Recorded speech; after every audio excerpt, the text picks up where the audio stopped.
Hello बच्चों, class 12। तो last class में हम पढ़ रहे थे प्रॉपर्टीज़ ऑफ सॉलिड में इलेक्ट्रिकल प्रॉपर्टीज़ ऑफ सॉलिड। तो इलेक्ट्रिकल प्रॉपर्टीज़ यानी कि इलेक्ट्रिकल कंडक्टिविटी। तो कंडक्टिविटी हमने देखी, मेटल्स के अंदर 3 टाइप से कैटेगराइज करा, कंडक्टर्स, इंसुलेटर और सेमीकंडक्टर। ठीक है, तो अभी हम कंडक्टर्स और इंसुलेटर और सेमीकंडक्टर को बैंड थ्योरी के अकॉर्डिंग उनकी कंडक्टिविटी को समझेंगे। ठीक है, तो बैंड थ्योरी क्या होती है? बैंड थ्योरी के अंदर जो ये हमारे कंडक्टर्स, इंसुलेटर्स और सेमीकंडक्टर होते हैं, इनके बैंड्स के ऊपर दी गई है ये। तो 2 टाइप्स के बैंड होते हैं, वैलेंस बैंड और कंडक्शन बैंड। ठीक है, क्या होते हैं बैंड? क्या होते हैं? तो देखो, जो मेटल्स होते हैं उनमें एटॉमिक ऑर्बिटल्स मिलकर क्या बनाते हैं? मॉलिक्यूलर ऑर्बिटल्स बनाते हैं। ठीक है, आपको +1 में पढ़ा था हमने कि एटॉमिक ऑर्बिटल्स कंबाइन होकर मॉलिक्यूलर ऑर्बिटल्स की फॉर्मेशन करते हैं। और जो ये मॉलिक्यूलर ऑर्बिटल्स बनते हैं, इनकी एनर्जी लेवल इतनी ज़्यादा एक दूसरे के क्लोज होती है कि ये एकदम ऐसे लगते हैं कि कंटिन्यूस पूरा एक ही हो। ठीक है, लेकिन वो उनके एनर्जी लेवल्स अलग अलग होते हैं, लेकिन एनर्जी लेवल इतने पास पास होते हैं कि वो पूरे ऐसे लगते हैं जैसे पूरा एक ही हो, एक साथ ही हो। ठीक है, तो ये जो एनर्जी लेवल्स होते हैं इस टाइप के, इनको हम बैंड बोलते हैं। तो 2 टाइप के बैंड होते हैं, वैलेंस बैंड और कंडक्शन बैंड। ठीक है, वैलेंस बैंड कौन से बैंड को बोलेंगे? वैलेंस बैंड बोलेंगे जो बॉन्ड एटॉमिक और लो एनर्जी की एटॉमिक ऑर्बिटल से जो बैंड फॉर्म होंगे उनको हम वैलेंस बैंड बोलेंगे। ठीक है, the band formed from atomic orbitals of low energy, उनको हम बोलेंगे वैलेंस बैंड। या फिर जो outer most field energy band होता है ना, आउटर मोस्ट वाला, जो सबसे आउटर मोस्ट फील्ड एनर्जी वाला जो बैंड होगा उसको वैलेंस बैंड कहते हैं। या फिर दूसरी टाइप से हम बोल सकते हैं कि जो लो एनर्जी का एटॉमिक ऑर्बिटल वाला एटॉमिक ऑर्बिटल्स जो होंगे वो वैलेंस बॉन्ड की फॉर्मेशन करते हैं। ठीक है, और कंडक्शन बैंड किसको बोलेंगे? कंडक्शन बैंड जो है वो नेक्स्ट लोवेस्ट लाइंग बैंड होगा। ठीक है, मतलब जिस जो वैलेंस बैंड तो क्या है, जो फुल्ली फील्ड आखिरी वाला जो बैंड है, उसके बाद जो सबसे नीचे वाला लोवेस्ट लाइंग एम्प्टी बैंड होगा जिसके अंदर इलेक्ट्रॉन्स मूव कर सकते हैं, उस बैंड को हम बोलेंगे conduction band. The lowest lying empty band in which electrons can move is called conduction band. ठीक है, तो 2 टाइप्स के बैंड होते हैं, और जो ये दोनों बैंड होते हैं, वैलेंस बैंड और कंडक्शन बैंड, इनके बीच में एनर्जी का गैप होता है।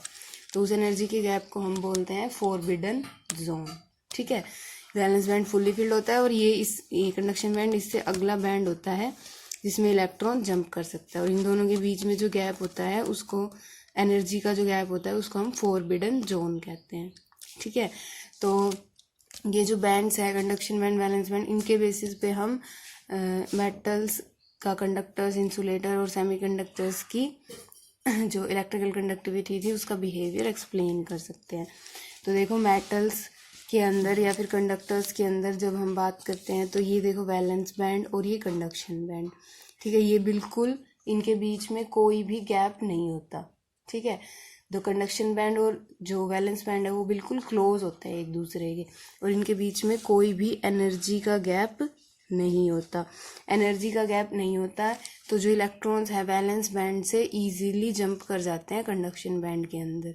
ठीक है, और इजीली जंप करने की वजह से जो मेटल्स हैं वो गुड कंडक्टर्स ऑफ इलेक्ट्रिसिटी होते हैं। ठीक है, तो कंडक्टर्स की अगर इलेक्ट्रिसिटी की हम बात करें on the basis of band theory के बेसिस पे, तो जो वैलेंस बैंड और कंडक्शन बैंड है उनके बीच में कोई भी एनर्जी का गैप नहीं होता।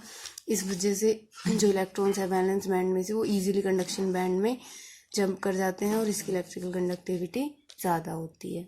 ठीक है, इंसुलेटर्स में क्या होता है कि जो वैलेंस बैंड है और कंडक्शन बैंड है उसके बीच में जो गैप है वो बहुत लार्ज होता है, इतना ज़्यादा लार्ज होता है कि इलेक्ट्रॉन जो है वो ये वैलेंस बैंड से कंडक्शन बैंड में जंप नहीं कर पाता है, और जंप नहीं कर पाता है इसलिए जो इंसुलेटर्स हैं उनकी कंडक्टिविटी लो होती है। ओके, और सेमीकंडक्टर में वैलेंस बैंड और कंडक्शन बैंड के बीच में गैप तो होता है, जैसे कि कंडक्टर्स में तो बिल्कुल गैप नहीं होता और इसमें बहुत ज़्यादा गैप होता है। सेमीकंडक्टर्स में इन दोनों के बीच में, दोनों बैंड्स के बीच में गैप तो होता है, लेकिन स्मॉल गैप होता है वैलेंस बैंड और कंडक्शन बैंड के बीच में।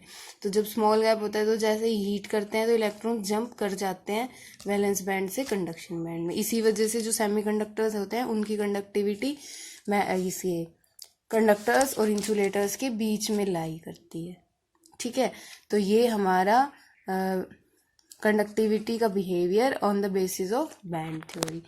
ओके, और देखो जो सेमीकंडक्टर्स हैं उनके कॉमन एग्जांपल सिलिकॉन और जर्मेनियम। तो आपको बताया था, डिफेक्ट्स करवाया तब कि 0 केल्विन पे तो जो है ये सिलिकॉन जर्मेनियम ये एज एन इंसुलेटर बिहेव करते हैं।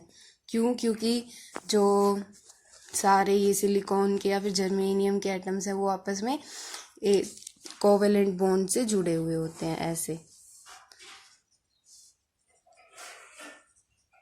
तो ये हर जो सिलिकॉन एटम है ये 4 कोवेलेंट बॉन्ड से जुड़ा हुआ होता है। तो कोई भी 0 केल्विन पे स्ट्रॉन्ग कोवेलेंट बॉन्ड होता है एक दूसरे के साथ, तो कोई भी इलेक्ट्रॉन फ्री नहीं होता मूव करने के लिए। ठीक है, तो कोई भी इलेक्ट्रॉन मूव करने के लिए फ्री नहीं होता, इसलिए 0 केल्विन टेम्परेचर पे ये इंसुलेटर के जैसे बिहेव करते हैं। लेकिन जो इनकी इलेक्ट्रिकल कंडक्टिविटी होती है सेमीकंडक्टर की, वो टेम्परेचर इंक्रीज होने के साथ इंक्रीज हो जाती है। ठीक है, तो 2 टाइप से इसका कंडक्शन होता है सेमीकंडक्टर्स का। एक होता है इंट्रिंसिक कंडक्शन और एक होता है एक्सट्रिंसिक कंडक्शन। ठीक है, तो इंट्रिंसिक कंडक्शन और एक्सट्रिंसिक कंडक्शन के बारे में हम पढ़ेंगे नेक्स्ट क्लास में।